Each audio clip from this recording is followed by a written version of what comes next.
ಉತ್ತರ ಕನ್ನಡ ಜಿಲ್ಲೆಯ ಕಾರವಾರದಲ್ಲಿಂದು ಪ್ರಕೃತಿ ವಿಕೋಪ ನಿರ್ವಹಣೆ ಕುರಿತು ಆರೋಗ್ಯ ಮತ್ತು ಕುಟುಂಬ ಕಲ್ಯಾಣ ಸಚಿವ ಯುಟಿ ಖಾದರ್ ನೇತೃತ್ವದಲ್ಲಿ ವಿವಿಧ ಇಲಾಖೆಯ ಅಧಿಕಾರಿಗಳೊಂದಿಗೆ ಸಭೆ ನಡೆಸಿ ಮಾಹಿತಿ ಪಡೆದರು.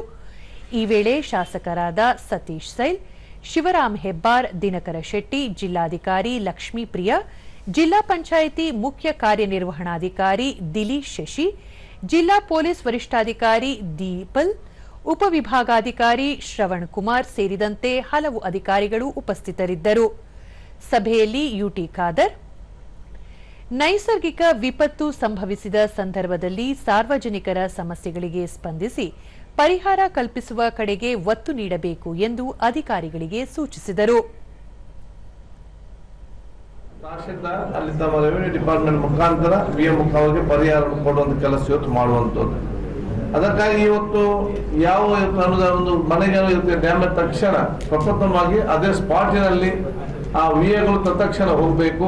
ಅಲ್ಲಿ ಫೋಟೋ ತೆಗೆದು ಇವತ್ತು ಅಧಿಕಾರಿಗಳಿಗೆ ಮತ್ತು ಸುದ್ದಿಗೋಷ್ಠಿಯಲ್ಲಿ ಯುಟಿ ಖಾದರ್, ತಾಲೂಕು ಮಟ್ಟದಲ್ಲಿ ತಲಾ 30 ಲಕ್ಷ ಠೇವಣಿ ಇಡಲಾಗಿದ್ದು, ಪ್ರಕೃತಿ ವಿಕೋಪ ಸಂದರ್ಭದಲ್ಲಿ ಸಮಸ್ಯೆಗೆ ಸಿಲುಕಿದವರಿಗೆ ತಕ್ಷಣ ಪರಿಹಾರ ನೀಡುವುದು ಸೇರಿದಂತೆ ಅಗತ್ಯ ಕ್ರಮ ಕೈಗೊಳ್ಳಬೇಕು ಎಂದು ಹೇಳಿದರು.